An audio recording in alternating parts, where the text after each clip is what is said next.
Começa agora o Café com Política Internacional. Você pode escolher assistir a esta edição na versão original ou com tradução simultânea. São 2 posts aí no YouTube e no Facebook. Bem, hoje em dia, quando falamos de políticas públicas, é natural pensarmos na participação dos economistas, calculando o custo-benefício de tudo, seja se estamos falando de controle orçamentário, investimentos em educação ou de desenvolvimento sustentável. Tudo passa pela lógica do dinheiro. Mas nem sempre foi assim.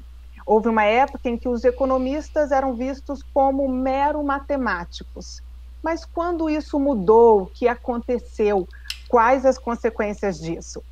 Para responder a essa e outras perguntas, o Café com Política entrevista o jornalista e escritor norte-americano, integrante do conselho editorial do jornal The New York Times, Benjamin Applebaum. Ele é autor do livro The Economist's Hour: False Prophets, Free Markets and the Fracture of Society. Enriquece a nossa conversa o jornalista brasileiro, ex-ministro da Comunicação Social, Thomas Trauman. Ele é autor do livro O Pior Emprego do Mundo. 14 ministros da Fazenda contam como tomaram as decisões que mudaram o Brasil e mexeram no seu bolso. O vice-presidente do Sindileges e servidor do Tribunal de Contas da União, Alisson Souza, também participa dessa conversa. Bem, eu vou começar pedindo para Benjamin Applebaum falar um pouco do seu livro, quando os economistas ganharam tanta influência na formulação das políticas públicas e quais as consequências para a sociedade. É um grande prazer estar aqui com vocês. Seria melhor ainda estar aí em pessoa, mas uma das coisas interessantes que eu estou descobrindo agora durante a pandemia é que é fácil viajar pelo mundo, pelo Zoom, conversar com as pessoas em vários países. Então eu fico feliz de estarmos juntos hoje à noite. Bom, esse livro, The Economist's Hour, A Hora dos Economistas, é uma história de uma revolução que me parece ter sido muito importante e subvalorizada. Talvez ela começou no final da década de 60 e início da década de 70 do século passado, primeiro nos Estados Unidos e depois se espalhou pelo mundo. Os economistas começaram a assumir um papel cada vez maior e mais importante nas políticas, na realização de políticas públicas e monetárias, e isso valeu sobretudo para um novo grupo de economistas que defendiam essa dependência do livre mercado, a substituição do papel do governo pelas regras do mercado numa sociedade. A ascensão dos economistas, a história dessa ascensão é o tema do meu livro. E é uma história que eu acho que muita gente não conhece, porque hoje a gente vive num mundo no qual as ideias econômicas são tão prevalentes e os economistas são tão fundamentais para a tomada de decisões e para o debate de políticas públicas que é fácil às vezes esquecer que essa mudança é bastante recente, que essa ascensão dos economistas é nova. Eu começo o meu livro com a história de um jovem economista americano que trabalhava em Nova York, ali nas entranhas do Federal Reserve, do Banco Central americano, na década de 50, e esse jovem um dia voltou para casa e disse para a esposa dele que ele não via um futuro ali para um economista no Banco Central americano. Ele achava que não havia uma carreira para um economista no Banco Central, né? As pessoas que comandam o banco, pelo menos naquela época, nenhuma delas era economista, e não havia perspectiva para um economista se juntar a esse grupo. O nome desse jovem era Paul Volcker, e no final da década de 70, Paul Volcker era o presidente do Federal Reserve nos Estados Unidos, e atualmente o Banco Central dos Estados Unidos é o maior empregador de economistas profissionais do mundo. Essa transformação de um período em que um economista era simplesmente uma calculadora humana, sem qualquer perspectiva de participar da produção de políticas, ao ponto em que os economistas comandam a maior parte dos bancos centrais do mundo e têm emprego garantido nessas instituições, estão envolvidos numa série de áreas de políticas. Essa é a história do meu livro. Por que isso aconteceu? Bem, isso aconteceu porque nos anos do pós-guerra houve um período de prosperidade considerável, aumento na riqueza, e as pessoas estavam satisfeitas com a administração das políticas do governo. Mas na década de 60, no final, ali nos Estados Unidos, no final dessa década, essa confiança estava em queda. O crescimento econômico estava mais lento, havia inquietação social no país, e os legisladores começaram a procurar novas respostas para problemas como o aumento na inflação, o aumento no nível de desemprego, a queda nos níveis de produção, porque a produção estava sendo transferida para outros países naquela época.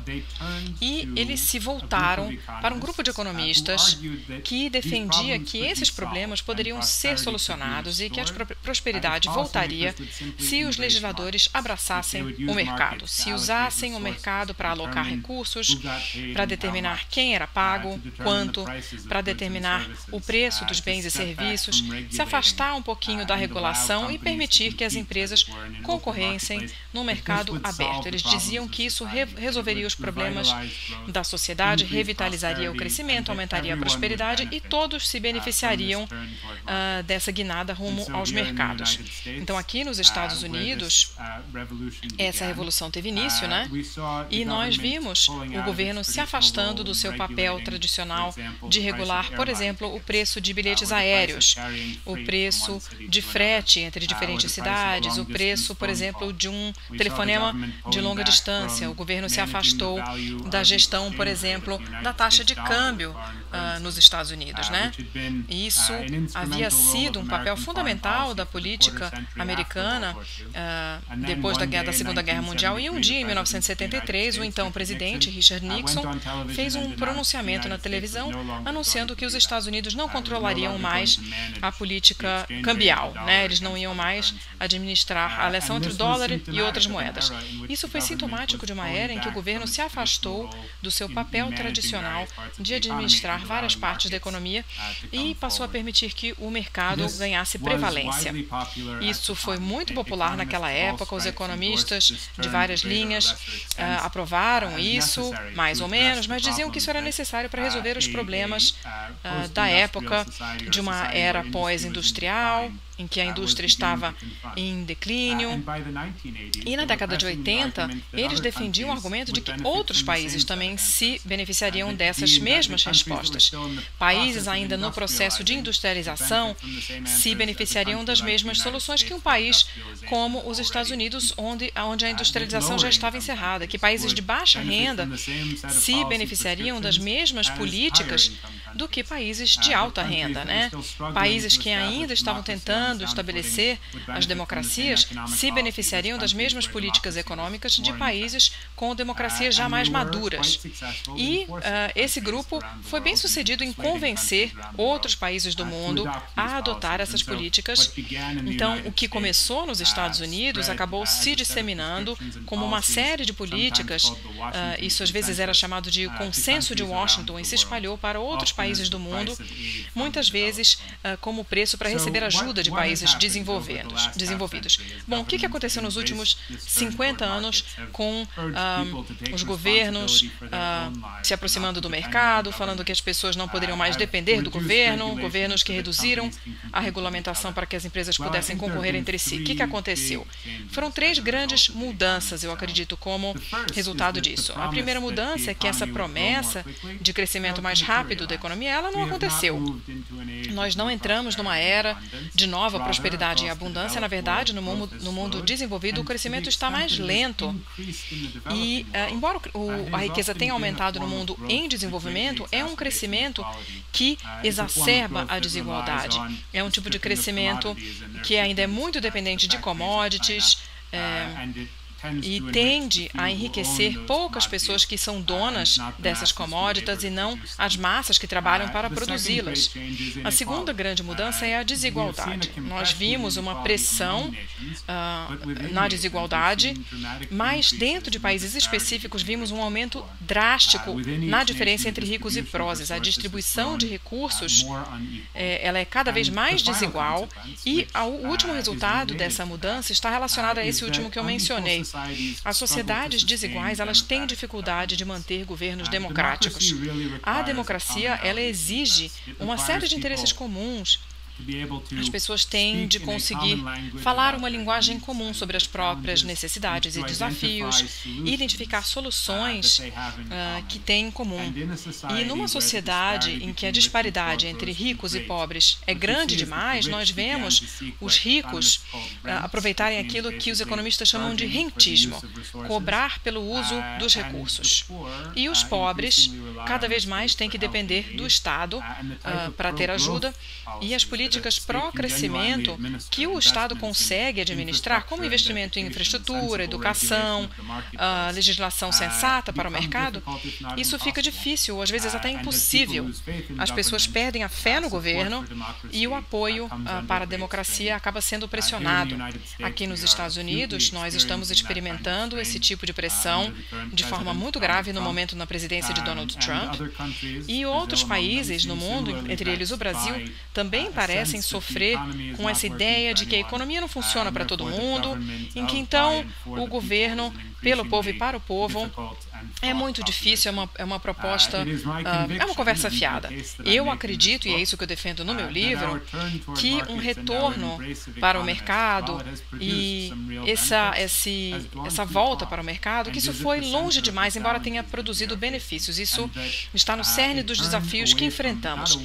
Esse afastamento do mercado, ou talvez um controle um pouquinho maior sobre os mercados, reconhecer que o mercado é uma estrutura social que precisa ser regulada, é preciso determinar o que nós queremos do mercado. Isso é necessário para restaurar a prosperidade mais ampla e também para restaurar a nossa capacidade de nos governar. Bom, então essa é uma visão geral do livro The Economist's Hour e eu estou animado para o nosso debate de hoje à noite. Obrigada, Benjamin, pelas palavras iniciais. Bem, nós estamos com um problema na tradução simultânea. Nós continuamos aqui no canal original em inglês, que você pode acompanhar. Esperamos resolver em breve esse problema para quem também quer assistir pela tradução simultânea. Eu vou passar a palavra para o Thomas Trauman agora para a sua pergunta, mas antes eu queria aproveitar aqui com uma provocação, porque no seu livro, Thomas, você fala justamente dessa força dos ministros da Fazenda, chamando-os de primeiro-ministro. Você também colabora dessa importância da influência dos economistas aqui no Brasil, também teve força aqui no Brasil, como nos narrou Applebaum, e aí segue a sua pergunta também, por favor. Bom, é um prazer. Bem, sim, eu acho que só vou pegar um caso anedótico, mas que mostra muito bem a importância do Brasil, é o fato de que na última campanha eleitoral você teve um debate sobre economia, quer dizer, não só com o debate dos candidatos a presidente, mas você teve um debate entre os assessores econômicos de todos os candidatos. Quer dizer, isso mostra claramente que além da questão política de cada candidato, ele tinha que também demonstrar qual era o seu candidato a ministro da Fazenda e o que ele pretendia, né? Na mesma época, o Paulo Guedes, que viria a ser o ministro da Economia, era a capa da revista Veja na mesma semana, ou seja, como a pessoa queria dar o aval para o Bolsonaro. Acho que isso ilustra um pouco bem essa importância que o ministro da economia tem no Brasil e como a nossa vida pública é baseada na economia. Eu queria começar a minha pergunta olhando um pouquinho para o começo da história brasileira. A história brasileira tem várias, assim como fora, várias econômicas, mas existe uma linha liberal muito clara, uma família liberal de economistas liberais. Uma característica é que quase todos eles, grandes economistas liberais brasileiros, acabaram trabalhando para presidentes autoritários, fosse os governos militares, como hoje o governo Jair Bolsonaro. Eu queria entender o que você falou sobre essa aparente contradição entre pessoas que são liberais no mercado, pró-mercado, porém trabalham para governos que não são democráticos. It clearly Olha, é uma contradição que eu vejo como complicada, mas muitos desses economistas parecem estar à vontade com essa situação. Eu acho que, fundamentalmente, isso se reduz à seguinte questão: como as pessoas entendem liberdade? O que eles querem dizer com liberdade? O que as pessoas valorizam?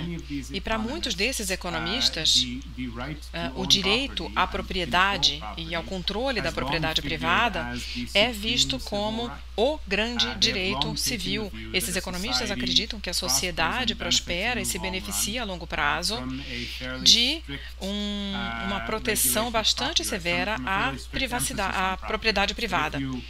Então, se nós protegermos a capacidade das pessoas de acumular riqueza e de adquirir recursos, na visão desses economistas, isso, em última análise, dá às pessoas a liberdade para que elas façam as próprias escolhas e vivam a vida como elas desejam.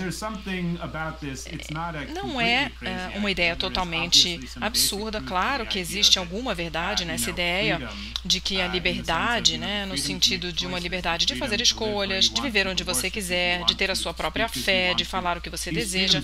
Essas liberdades só têm significado quando as pessoas têm os recursos econômicos para desfrutar dessas liberdades.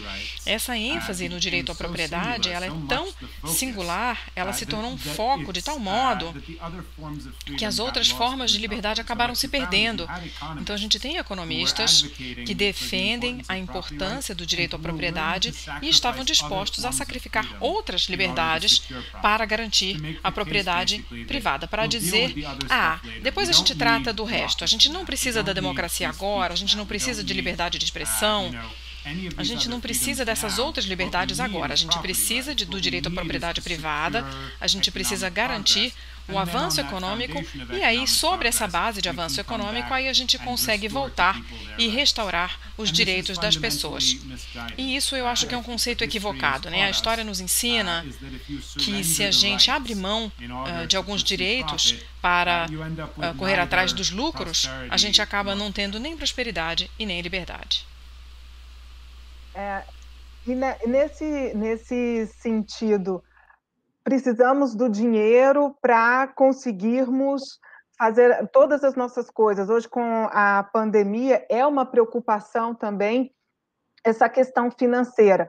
Como medir isso? Como ter essa avaliação? Os economistas tentando mostrar os melhores meios para continuarmos gerando economia nesse momento de recessão e de desemprego, e, ao mesmo tempo, equilibrar com a desigualdade social que está agravada e piorada nesse momento da pandemia. Qual o espaço dos economistas aí?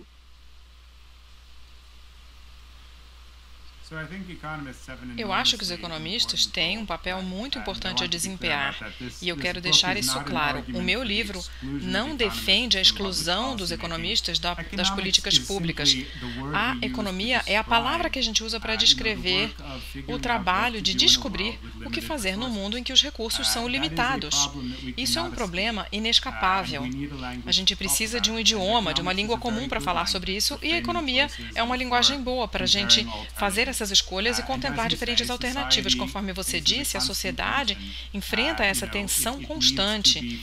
Ela precisa encontrar políticas que promovam um crescimento econômico, que distribuam recursos de forma a dar às pessoas uma vida digna.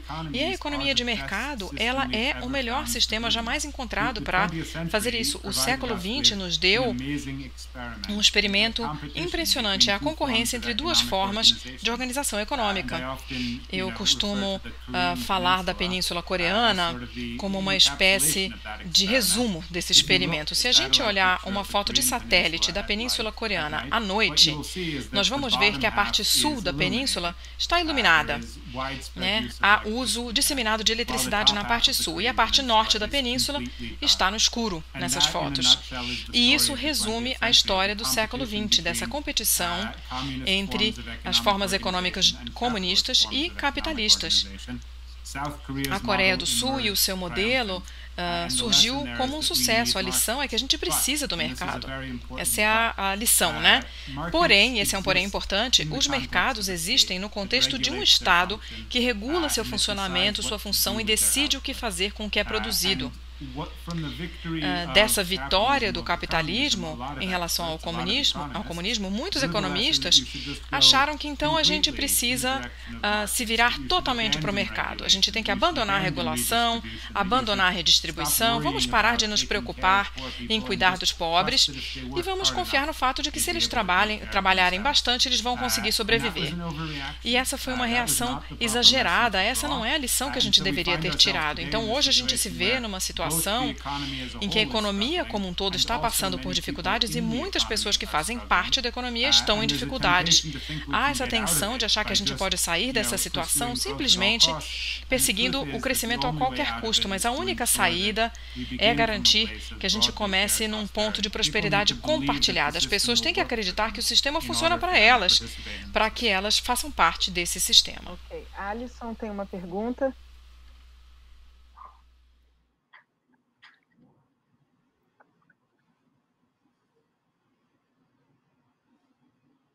Alisson, você está sem áudio.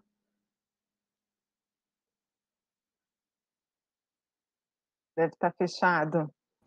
Agora sim. Desculpe. Muito bem. Curiosamente, agora em 2020, completou 50 anos desde a publicação do ensaio do economista Milton Friedman na The Times Magazine, que defendia que as empresas, na época, ele defendia que as empresas deveriam se abster de qualquer compromisso social, e focar apenas em um único objetivo, que é o lucro. A tese era de que se as corporações se concentrassem apenas em ganhar dinheiro e o governo saísse do caminho, não atrapalhasse, a economia cresceria e todos se beneficiariam. Bom, isso não aconteceu, pelo menos não aconteceu, ao menos da maneira imaginada. E em um artigo seu, Appelbaum, no mês passado, você comentou que agora, cada vez mais, nós tentamos cobrar o inverso das empresas, não é? E que esse seria um caminho errado, que o Estado é quem deveria ser o protagonista na mediação dessas relações. Afinal, a gente sabe que não existe jantar de graça. Você pode nos falar um pouco sobre isso?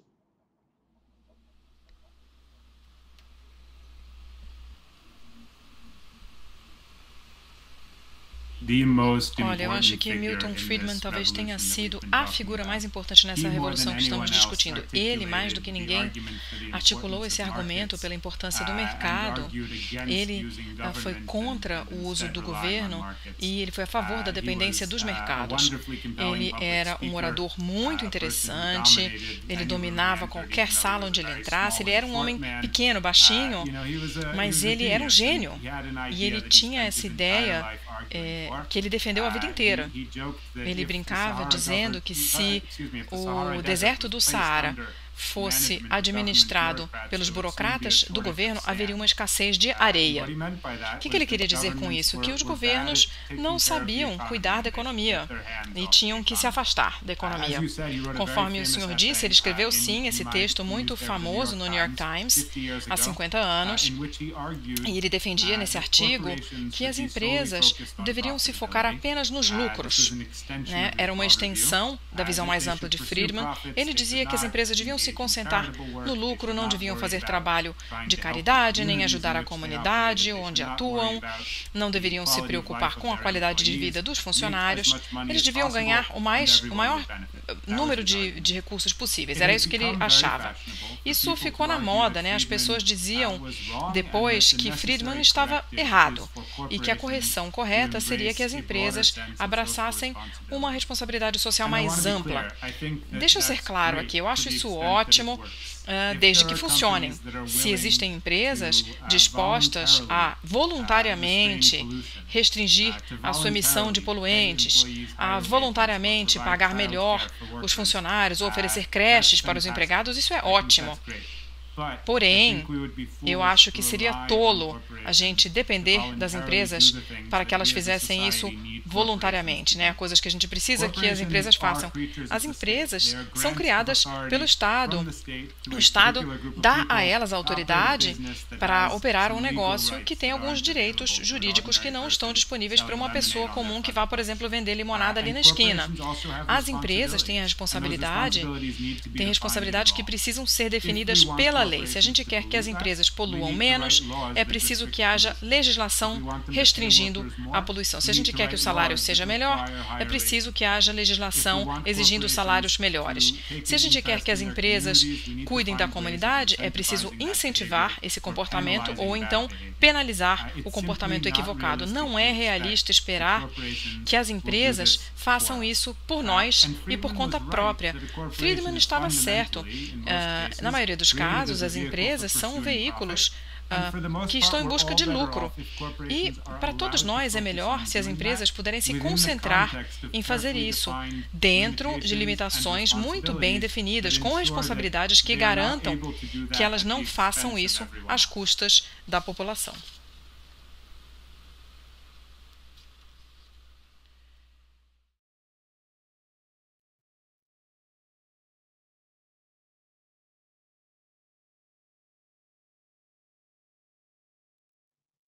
Desculpa, agora eu que fiquei com o meu microfone mudo. Thomas Trauma, por favor, a palavra é com você. Em relação à questão do mercado, quer dizer, o Brasil e a América Latina inteira têm uma relação ambivalente com o mercado. O Brasil quebrou várias vezes em função de enfrentar, vamos dizer assim, o mercado.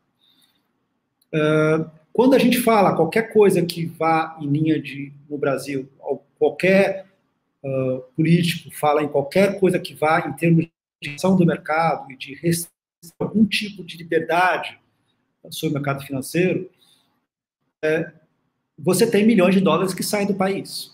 Quer dizer, este ano mesmo, você teve uma saída de dólares no Brasil significativa, o real desvalorizou 40%, quer dizer, foi a moeda que mais valorizou no ano. Em função da estabilidade política, mas em função dos temores internos e em função do mercado estar assustado. Quer dizer, o Brasil não é um país pequeno, mas o Brasil não tem a menor condição de enfrentar o mercado e regulá-lo. Como que isso pode acontecer? Quer dizer, ou seja, em que termos que a gente pode pensar num mercado menos poderoso e que afete tanto as economias de países menores e menos poderosos como o Brasil?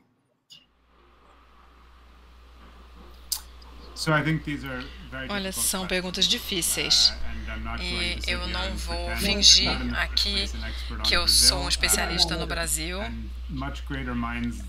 Pessoas muito mais inteligentes do que eu enfrentam essas questões, mas eu acho que pode ser útil a gente dar um passo atrás e falar um pouquinho sobre a situação na qual o Brasil e outros países em desenvolvimento estavam há 75 anos, né, depois da Segunda Guerra Mundial. Muitos países estavam numa situação de ter populações relativamente jovens, um potencial de industrialização. Todos estavam em busca do mesmo objetivo e viram a oportunidade de chegar lá. E fizeram isso de formas diferentes. Quando a gente observa o sucesso relativo de diferentes países ao longo desse período, existem algumas lições interessantes. E há um contraste especial entre alguns países do leste asiático que eram muito pobres, mais pobres do que a América Latina no final da Segunda Guerra Mundial, e que desde então ultrapassaram a América Latina, se desenvolveram mais rapidamente, se tornaram mais prósperos em relação aos países latino-americanos.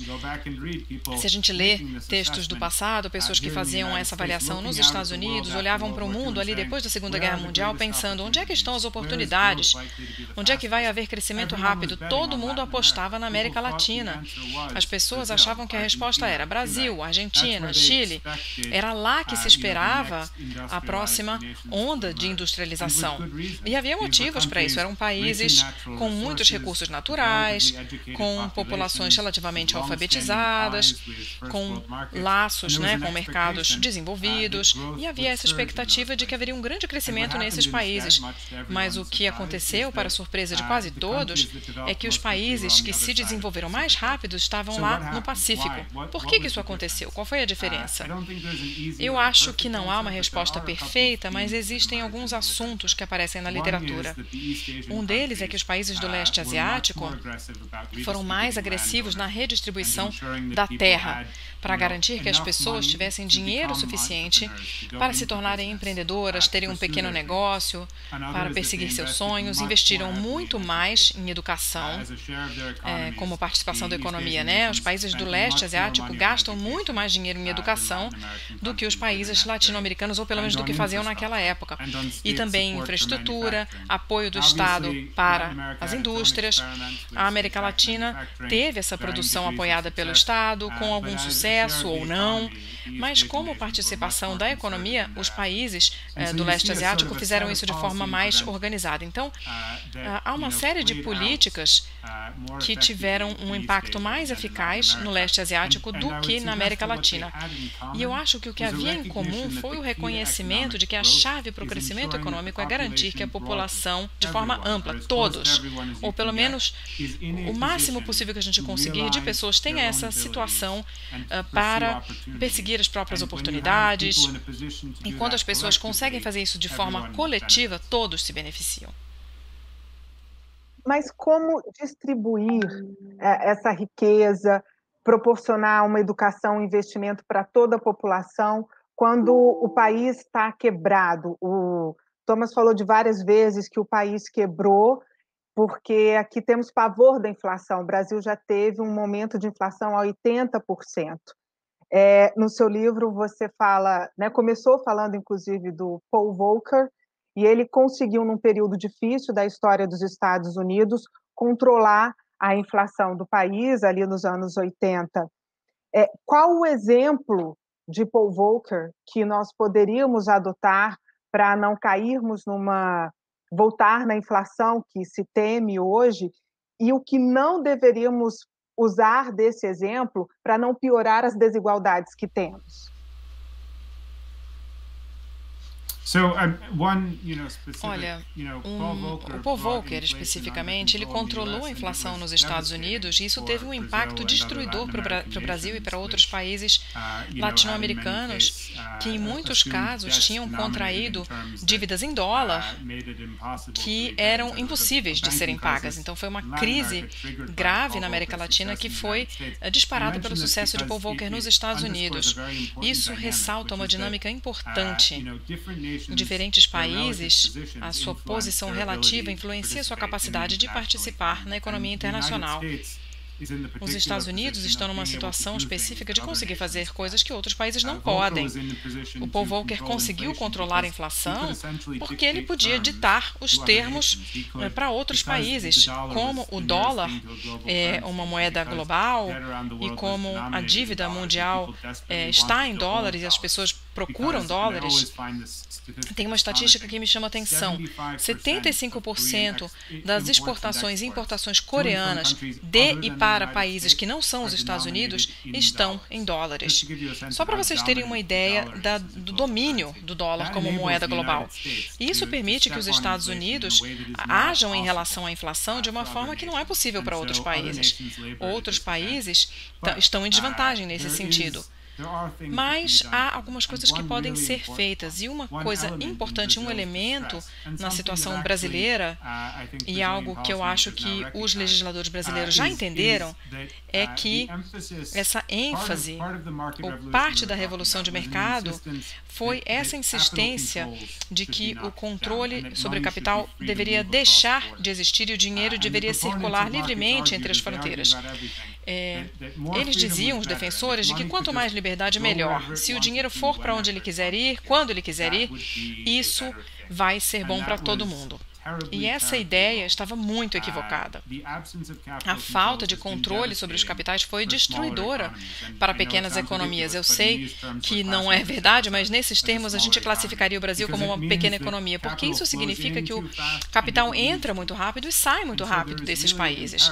Então há esse imperativo, e acho que o governo brasileiro já reconheceu isso depois da crise econômica do ano 2000, né? Até 2008, é muito importante ter essa capacidade de controlar o fluxo de capital, de entrada e saída. Isso nos dá mais controle sobre a inflação e sobre a estabilidade da economia doméstica. É um passo que pode ser dado nessa direção. De forma mais ampla, eu acho que não há uma bala de prata, né? Não é como se o problema econômico do Brasil ou de qualquer país todos esses problemas possam ser solucionados com uma única mudança na política monetária. É uma questão de enfrentar uma série de questões diferentes de forma mais eficiente e organizada em torno de um grupo de princípios. E é assim que a gente começa a ir rumo à direção certa.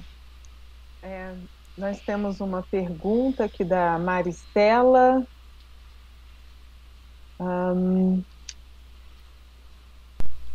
Toda literatura sobre crises de democracia fala sobre a redução do crescimento do PIB, aumento da desigualdade, racismo e xenofobia. Sérgio, você consegue localizar a pergunta dela para mim, por favor? Here. Você diria que de agora em diante a solução seria um pouquinho mais complexa e envolveria mais política e outras ciências, até para que seja possível reduzir a desinformação e outras coisas prejudiciais? Olha, eu agradeço pela pergunta. Eu acho que a economia, às vezes, se apresenta ou é vista como uma espécie de superciência social que abrange todas as perguntas que os legisladores têm de responder, como se a economia oferecesse uma grande teoria unificadora sobre políticas de governo. E isso é um exagero do que é a economia, né? Claro que nós precisamos observar esses problemas por outras perspectivas e incorporar outros sistemas de compreensão. E está claro também que a gente precisa melhorar essa perspectiva sobre a economia. Um exemplo interessante disso é que o PIB, né, a medição da riqueza de um país, ela não diz nada sobre a distribuição desse crescimento, dessa riqueza. O PIB não nos diz se todas as pessoas do país se beneficiam desse aumento de prosperidade ou se, conforme costuma ser o caso, esses benefícios acabam se concentrando na mão de poucas pessoas ricas. Então, se a economia ela aconselha a política em relação ao crescimento do PIB, isso não basta. É preciso que os legisladores avaliem também como esse crescimento será distribuído. Quem vai se beneficiar disso? Quantas pessoas? Quanto? E mesmo isso não basta, porque para além da perspectiva econômica, temos outras perspectivas de conhecimento. Uma delas é muito importante. Os psicólogos fizeram trabalhos muito interessantes e convincentes mostrando que a desigualdade imita os efeitos da pobreza. Ou seja, mesmo num país relativamente rico, quando há uma grande diferença entre ricos e pobres, o efeito dessa diferença sobre os pobres, sobre a sua saúde física, mental, sobre as oportunidades para seus filhos, são muito semelhantes, esses efeitos, à pobreza absoluta. E isso não é uma lição que a economia nos ensina, mas é uma lição que tem consequências para os legisladores. Ela nos diz que a gente precisa olhar mais para a distribuição do crescimento. E não apenas para a velocidade de crescimento de uma economia, mas também quem se beneficia com esse crescimento. Eu perdi uma parte da pergunta da Maristela, que eu quero me desculpar com a Maristela, apesar eu acredito que a resposta de Applebaum já está completa, mas eu vou ler o pedacinho, caso Applebaum queira complementar com algo. Ela disse: durante essa transformação, a resposta mais frequente para esses problemas foi: é a economia, estúpido. Applebaum, Você gostaria de complementar algo mais a partir desse comentário ou acredita que está respondido já? Eu vi a pergunta inteira ali na tela, a pergunta estava na tela, então eu respondi para a pergunta como um todo. Ok. Obrigada, Maristela. Então deu tudo certo. Thomas Trauma, por favor, a palavra com você. Bem, nós estamos aqui num uma situação extremamente importante, que é essa situação de pandemia, e eu queria que você discutisse um pouco sobre como que você imagina que o mundo sai, e economicamente falando, e em termos também de distribuição, como que ele sai dessa pandemia para os próximos anos, especialmente do que a gente vai estar vendo com essa guerra das vacinas entre China e Estados Unidos, sobre quem vai ser o grande produto, o primeiro país a fazer as imunizações, etc. Eu queria que você falasse um pouco sobre esse pós-vacina, pós-pandemia, quando finalmente nós tivermos a pós-pandemia. É uma pergunta muito importante e oportuna.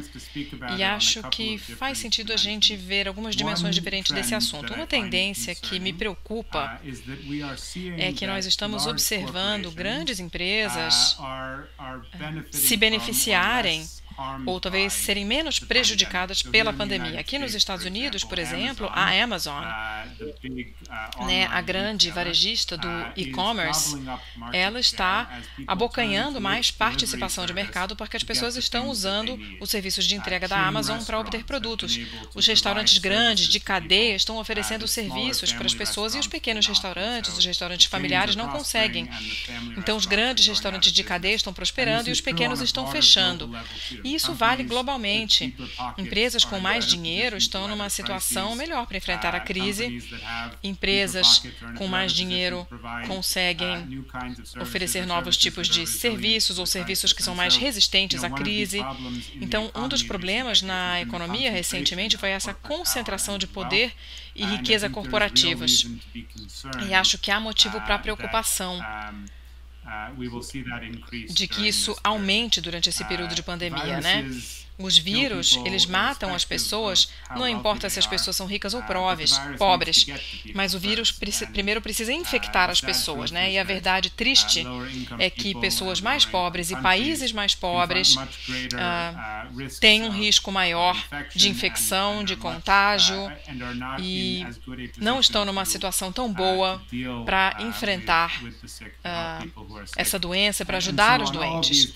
Então, em todos esses sentidos, eu acho que há um risco real de que essa crise sanitária piore as desigualdades econômicas sobre as quais estamos falando aqui, e acho que isso é um problema para a economia moderna.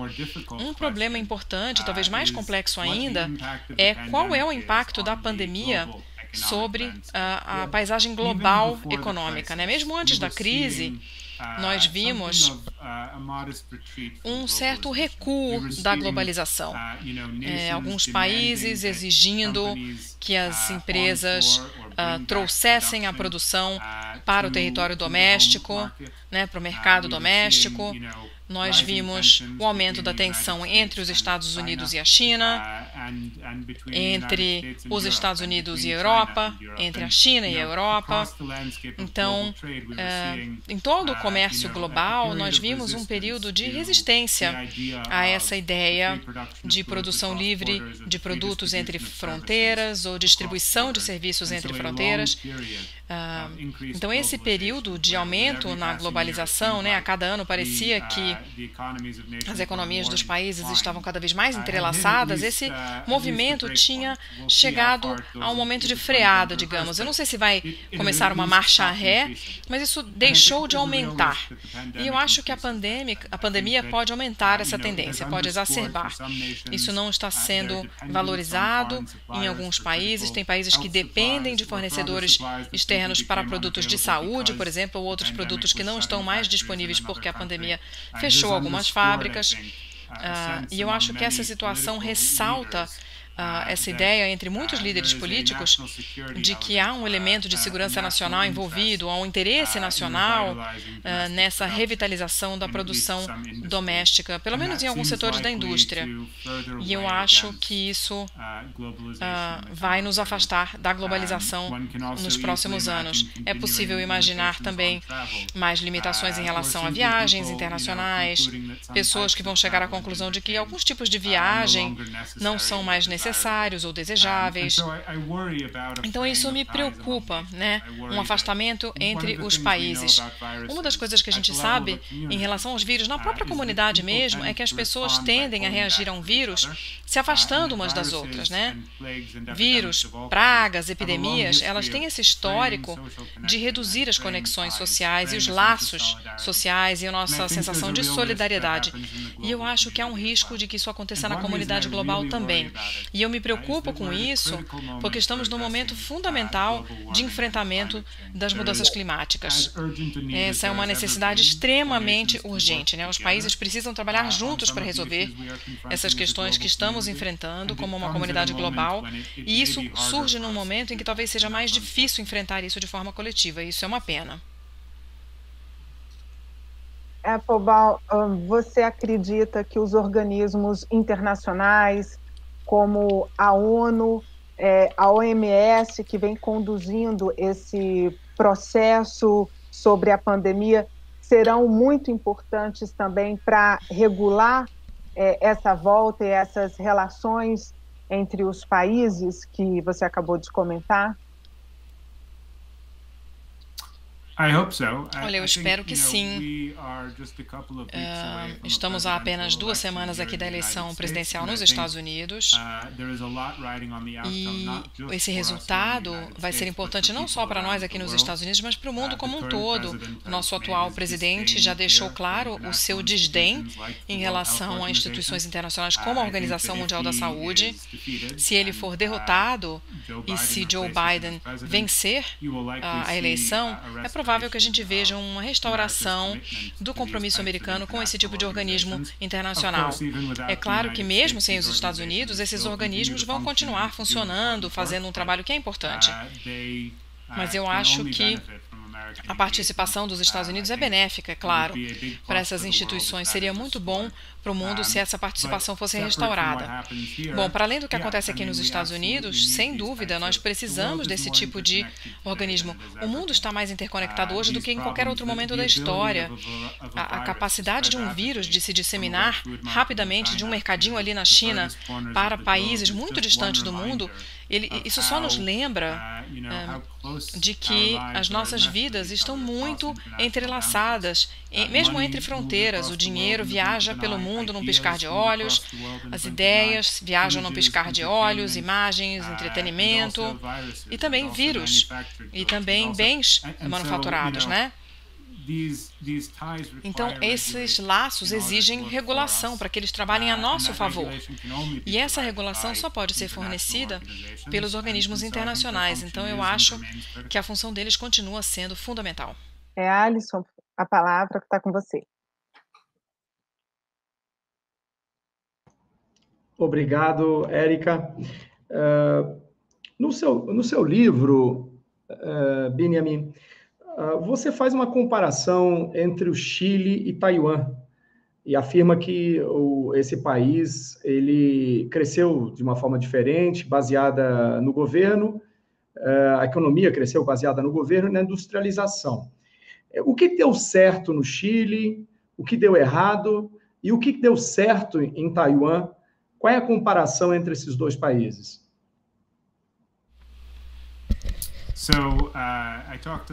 Sim, eu falo um pouquinho sobre isso no livro e eu acho que é um ponto muito importante, muito interessante, é um contraste interessante. Eu decidi comparar esses dois países porque, de certa forma, são ilhas, digamos assim, né?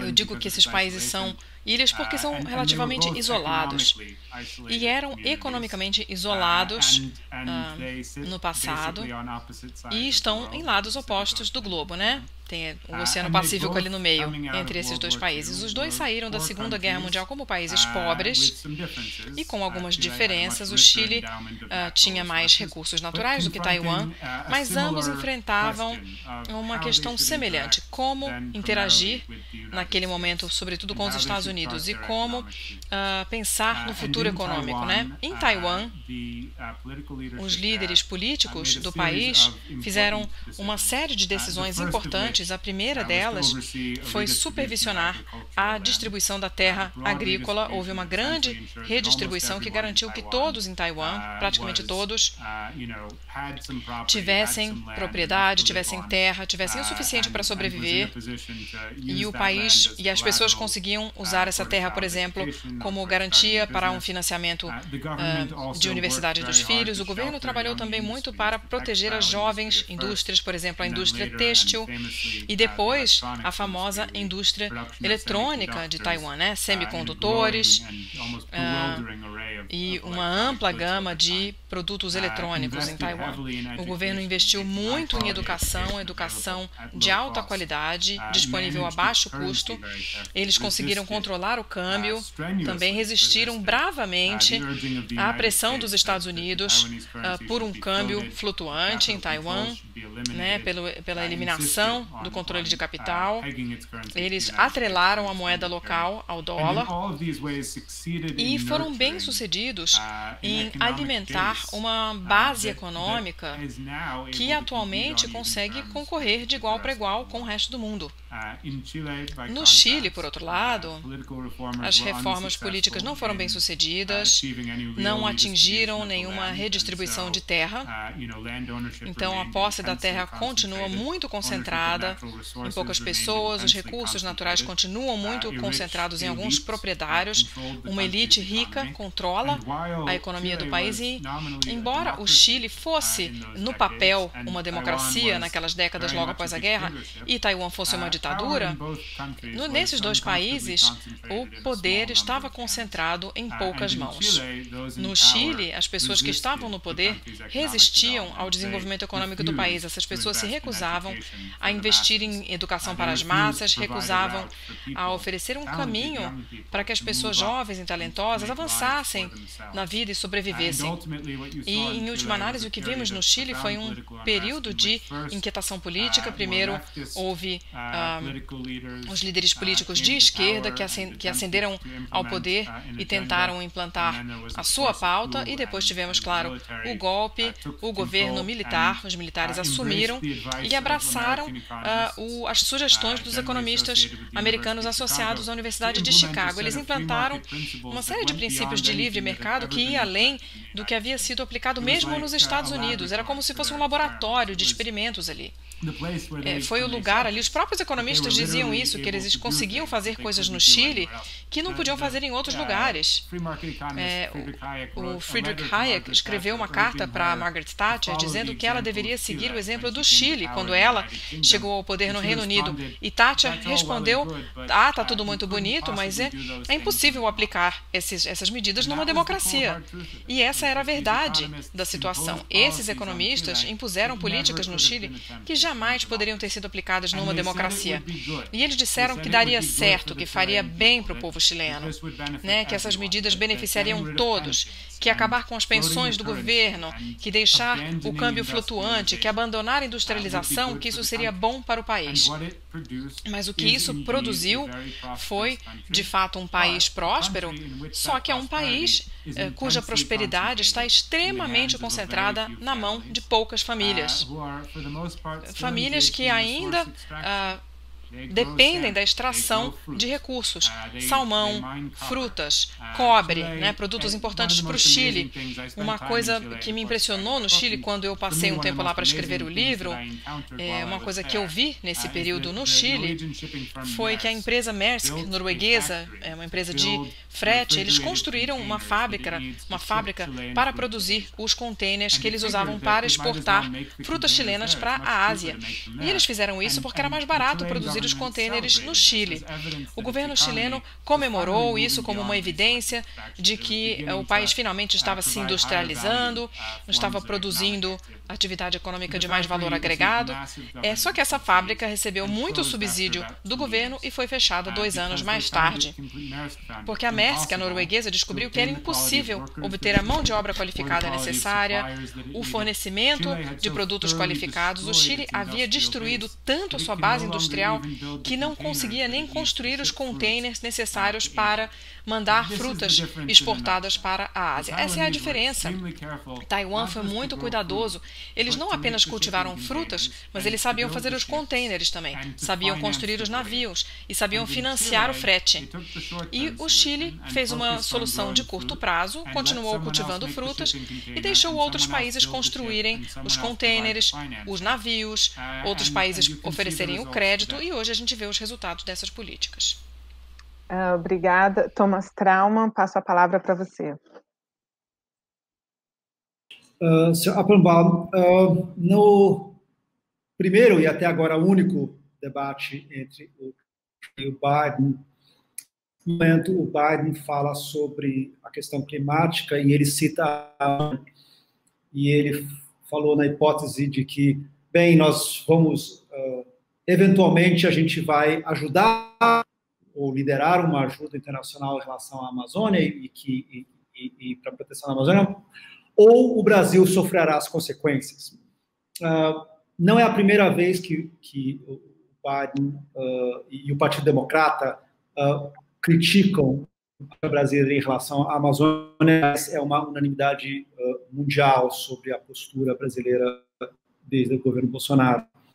Eu queria entender um pouco quanto que, na sua avaliação, isso é só um discurso geral, ou quanto, na sua avaliação, existe realmente uma possibilidade de sanções comerciais ao Brasil no futuro.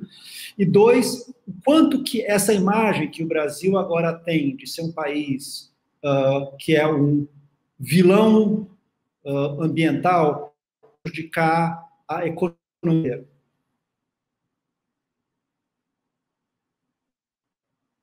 So I think that Olha, eu acho que essa questão dos vilões ambientais, né?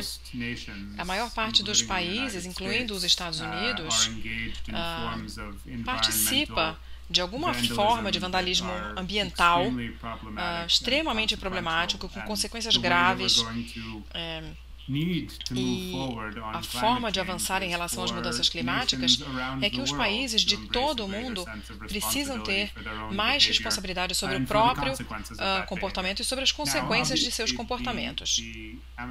Claro, a floresta amazônica é um recurso natural que não tem substituto, né? A quantidade de CO2 que ela retira da atmosfera não tem igual, isso é insubstituível. É do interesse coletivo de todos no planeta Terra que essa floresta seja preservada, para que ela continue fazendo esse trabalho importante de capturar CO2. Olha, do ponto de vista econômico, é interessante pensar no valor que ela fornece e que pouco desse valor está no mercado ou é percebido pelo mercado. Essa é a premissa daquelas políticas dos mercados de CO2, né? Dos impostos, da tributação do CO2. Ou seja, há essa ideia de que uma forma de avançar é colocar uma etiqueta de preço nos recursos que são necessários, garantir que quem polui pague pela poluição e que os recursos que reduzem a poluição sejam remunerados, recompensados. Então é uma forma comprida de dizer que esses problemas são problemas internacionais, globais. Do ponto de vista dos Estados Unidos, mesmo que a gente, de repente, reduzisse as nossas emissões de CO2 a zero aqui nos Estados Unidos amanhã, isso não teria efeito nenhum para reduzir as mudanças climáticas. Qualquer país que tenha zero emissões sozinho, isso não significa nada. A única forma de avançar é encontrar maneiras de trabalhar juntos para reduzir as emissões de CO2. E um caminho possível para chegar lá, pelo menos em tese, é que os países tenham rédea curta, né? Ameacem outros países. Se esses países não cooperarem, eles serão punidos. Mas olha, eu preciso dizer que eu tenho dúvidas, viu, sobre a eficácia dessa estratégia. Não só em relação ao Brasil, mas de maneira geral mesmo. Me parece que a única forma provável de ter sucesso nesse sentido é se os brasileiros assumirem a responsabilidade pelo Brasil, e os americanos pelos Estados Unidos, e os nigerianos pela Nigéria. Olha, se eu vejo o governo americano tentando pressionar o Brasil, não vejo nenhum sinal de que isso vá acontecer. E mesmo que isso fosse acontecer, ou se isso estivesse sendo discutido aqui, eu acho que é uma ideia ruim. Os países são soberanos e eles precisam agir por responsabilidade própria. A solução para as queimadas na Amazônia é que os brasileiros parem de queimar a Amazônia. Você acredita que essa dificuldade de uma união, de uma conversa, viria de um sentimento nacionalista que podem surgir agora nesse momento, pós-pandemia, onde todos os países querem proteger os seus mercados e resolver os seus problemas, comprar as suas vacinas? Esse sentimento poderia se contrapor a essa consciência? Como motivar a quebrar esse sentimento? Olha, em relação ao meio ambiente, eu acho que são duas questões. Uma delas é essa questão da soberania nacional, né? E isso é muito comum em vários países do mundo, né? A gente cuida da nossa vida e ninguém tem que se meter. Mas tem uma outra questão que eu acho que deve ser mencionada. Há essa sensação genuína da injustiça de que países bem-sucedidos e desenvolvidos vão dizer para outros países que eles agora não podem mais se desenvolver. Assim como há essa ideia de injustiça nos países que têm a infraestrutura para desenvolver uma vacina e esses países ditando o termo do uso da vacina para países que não conseguem desenvolver a vacina por conta própria. Ou seja, existem desigualdades na comunidade global e é preciso... Bom, eu acho que a forma de avançar é lidar com essas questões, com essas desigualdades, de forma a convencer as pessoas de que o sistema é igualitário. Se nós quisermos reduzir a poluição nos países em desenvolvimento, é preciso oferecer formas alternativas de gerar eletricidade, né, de forma mais imediata, e também prosperidade de forma mais ampla. A perda, por exemplo, de uso do carvão na China não pode prejudicar o desenvolvimento da economia chinesa. A preservação da Amazônia no Brasil, ela não pode prejudicar o desenvolvimento da economia brasileira. Não é apenas uma situação em que os países que se tornaram ricos, eu não vou citar mais os Estados Unidos, eu vou citar agora a Noruega, que tem uma fortuna da produção de petróleo, né? A Noruega era um país muito pobre no passado. A Noruega e o Chile tinham semelhanças econômicas no passado. Um não era mais rico do que o outro. Só que o que a Noruega fez? A Noruega encontrou petróleo, extraiu do solo e vendeu para o mundo e poluiu o meio ambiente. E hoje a Noruega é um país extremamente rico que sai pelo mundo dizendo: olha, a Noruega é verde e vocês todos têm que se comportar também. Olha, não funciona desse jeito, né? Para que a gente avance, a Noruega precisa entender que a riqueza do próprio país foi criada pelo problema que a gente está tentando solucionar hoje. E é preciso compartilhar essa riqueza para que esse problema seja solucionado. Eu não quero implicar com a Noruega, porque isso vale para outros países desenvolvidos. Mas não dá para ver essa demanda por soluções por parte dos países em desenvolvimento. É preciso compartilhar também recursos e prosperidade. Obrigada, Alisson. Palavra para a sua pergunta.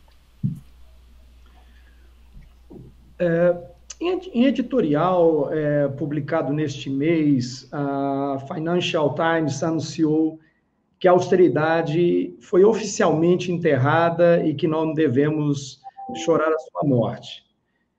Segundo esse editorial, os déficits fiscais aumentaram muito desde a pandemia e a dívida pública global aí atingindo 100% do produto interno bruto e governos gastando muito dinheiro para conter a devastação que a Covid-19 causou.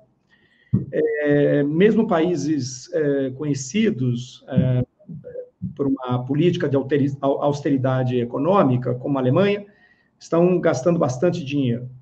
O próprio FMI tem afirmado que o aperto fiscal prematuro após a crise prejudicará e não curará as economias.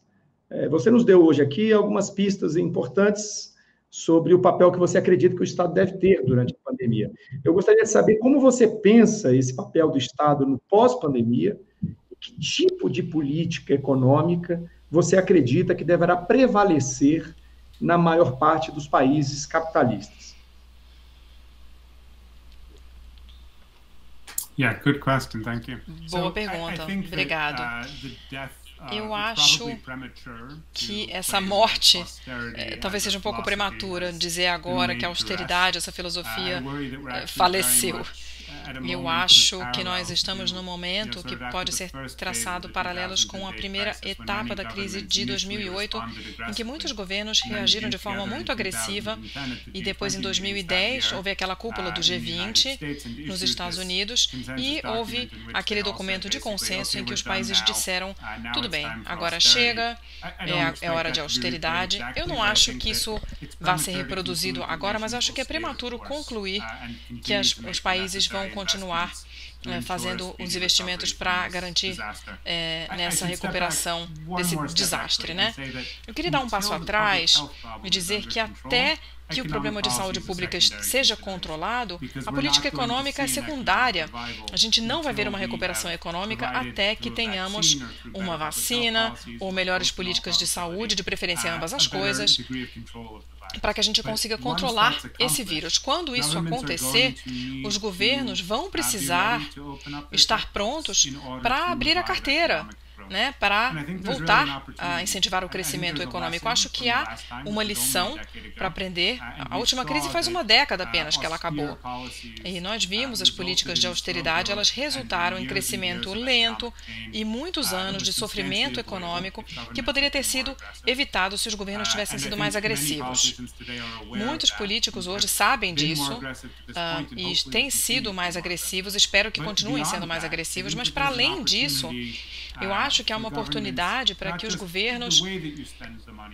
O jeito de gastar o dinheiro ele é importante. E temos uma oportunidade agora para que os governos não apenas tentem melhorar o sistema que existe hoje, mas que os governos olhem para a economia e digam o que a gente quer mudar, como, o que a gente quer incentivar?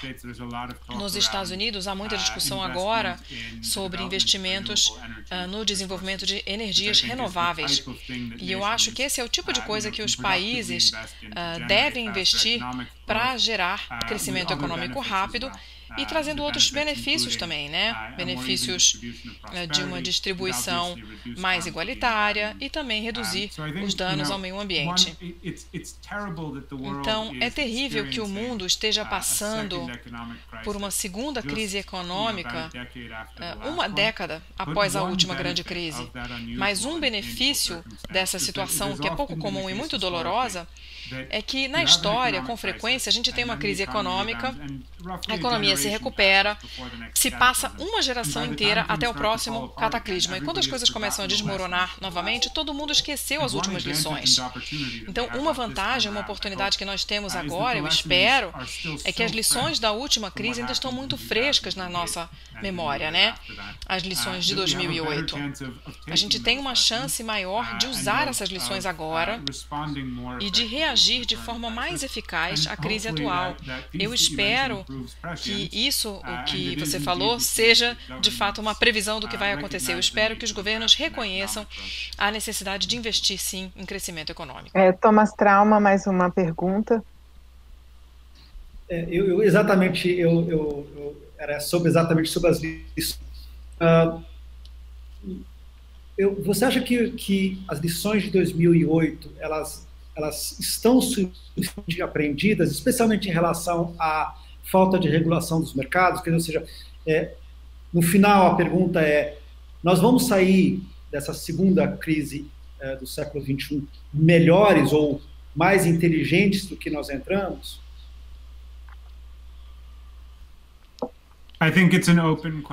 Eu acho que é uma pergunta aberta. Assim como na década de 30 e na década de 70, estamos vivendo um período em que houve uma perda de confiança num regime de políticas econômicas. A gente achava que a economia funcionava de um jeito, mas não funciona. A nossa forma de administrar a economia não tem sido eficaz, em alguns casos, inclusive, desastrosa. Então, muitas coisas não funcionam. Eu acho que o desafio, no momento, é desenvolver uma alternativa. É pensar num novo conjunto de regras para administrar a economia. Estamos num período de muita incerteza intelectual. Os países estão tentando diferentes soluções. É claro que há alguma coerência, mas também algumas questões ainda estão em aberto. O grande desafio, eu acredito, é criar um novo paradigma, uma nova ideia sobre o papel do Estado na economia, uma ideia de que a economia, de fato, faz parte do Estado, ela precisa ser administrada pelo Estado. Precisamos de leis inteligentes, investimento, uma rede de segurança sólida, de segurança social mesmo. Essas coisas são fundamentais para esse novo paradigma. Mas eu não tenho muita confiança de que isso já apareceu. Eu espero que a gente saia dessa crise numa situação melhor do que a gente estava no início. Espero que os legisladores entendam essas lições e digam, bom, a gente precisa avançar agora pensando em tais coisas. Mas eu acho que ainda há muito trabalho a ser feito para articular essa estrutura intelectual, refiná-la, convencer as pessoas de que agora a gente tem uma compreensão melhor do que é necessário para produzir prosperidade sustentável. A gente não chegou lá ainda, na minha opinião. Eu acho que é um projeto grandioso, que está em andamento, mas ainda é muito incerto e dá para a gente imaginar resultados que são menos desejáveis. A gente está vendo agora uma concorrência, por exemplo, entre o nacionalismo, a ignorância, o isolacionismo, que são representados por Donald Trump. Eu sempre digo que é a economia da tartaruga, né? Aquela crença de que você entra ali no seu casco, ignora o resto do mundo e vai dar tudo certo. Então a gente está vendo muitos países ao redor do mundo apoiarem líderes políticos que apoiam essa visão de mundo. E não há motivos para confiar no fato de que eles vão perder, a não ser que as pessoas resistam e insistam em seguir um paradigma diferente. Paul Baum, nós vamos caminhando para as considerações finais e eu gostaria de fazer junto uma última pergunta. Como houve um momento em que surgiu a hora dos economistas, nós estamos agora num novo momento de repensarmos qual grupo virá para ser o melhor para a sociedade. É um momento de transição?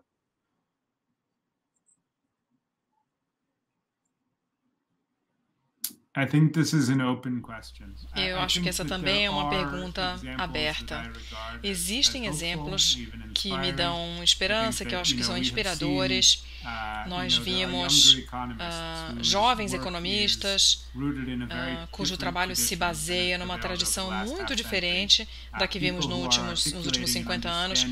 Pessoas que estão entendendo a importância da distribuição da prosperidade, que estão tentando compreender o que significa ter uma economia que não está apenas crescendo em números agregados, mas que produza, de fato, oportunidades amplas para as pessoas perseguirem seus objetivos, para terem vidas dignas, com recursos adequados, para que elas desfrutem das liberdades às quais têm direito. E eu acho que existem ideias muito animadoras. Estamos vendo essas ideias sendo exploradas, em alguns lugares até implantadas. Então há sim motivos para a esperança de uma nova economia, né? E de que haja o reconhecimento das limitações da própria economia, para que outras formas de ciências sociais e de conhecimento humano também ajudem a criar legislações, que os economistas sejam úteis, mas que não insistam tanto na sua própria onisciência, na sua capacidade de responder a todas as perguntas do mundo, de resolver todos os problemas do mundo. Então, talvez a gente esteja vendo o início de uma nova direção, espero que sim, mas eu me preocupo que não seja esse o caso. Eu acho que a questão é encontrar um equilíbrio. Tudo depende de convencer as pessoas a ter fé na capacidade dos governos de melhorar a vida da população. Ok. Binyamin Appelbaum, muito obrigada. Estamos ansiosos para termos a tradução do seu livro, a versão em português, aqui também para nós. E eu passo a palavra para os nossos convidados, para a sua despedida e considerações finais também. Thomas Traumann, com você a palavra. Quero agradecer muito, Érica, muito convite, agradecer ao Appelbaum. Primeiro, eu acho que esse seu livro ele é uma rápida e muito inteligente história do pensamento econômico do século XX, e eu espero que quando ele for traduzido, muitas mais pessoas terão a oportunidade de lê-lo. Mas eu queria também agradecer o fato de você ter saído não só do livro, mas ter também avançado por outros temas sobre a situação econômica atual e para o futuro. Era isso que eu queria dizer. Muito obrigado. Obrigada, Alisson. Binyamin, quero agradecer a você, ao Thomas, a Érica também, em nome de toda a diretoria do Sindileges, em nome também dos nossos mais de 10 mil servidores filiados. Foi um prazer tê-lo aqui conosco nesse programa, ouvir um pouco o seu pensamento sobre a economia, a teoria liberal, e foi muito rico. Agradecer também aqui ao meu amigo Luiz Quimaide, CEO da Bússola Tech, que conseguiu nos colocar em contato, e agradecer principalmente a todos aqueles que nos acompanharam até esse presente momento. Bem, nós tivemos problema aqui com a tradução, mas o Sindileges vai depois colocar esse debate no ar com uma versão traduzida para que todos que não puderam acompanhar agora possam entender tudo depois. A todos que estiveram aqui conosco, muito obrigada. Aos nossos convidados, eu também agradeço. E mais uma vez, Binyamin Appelbaum, thank you so much. Thank you for having me.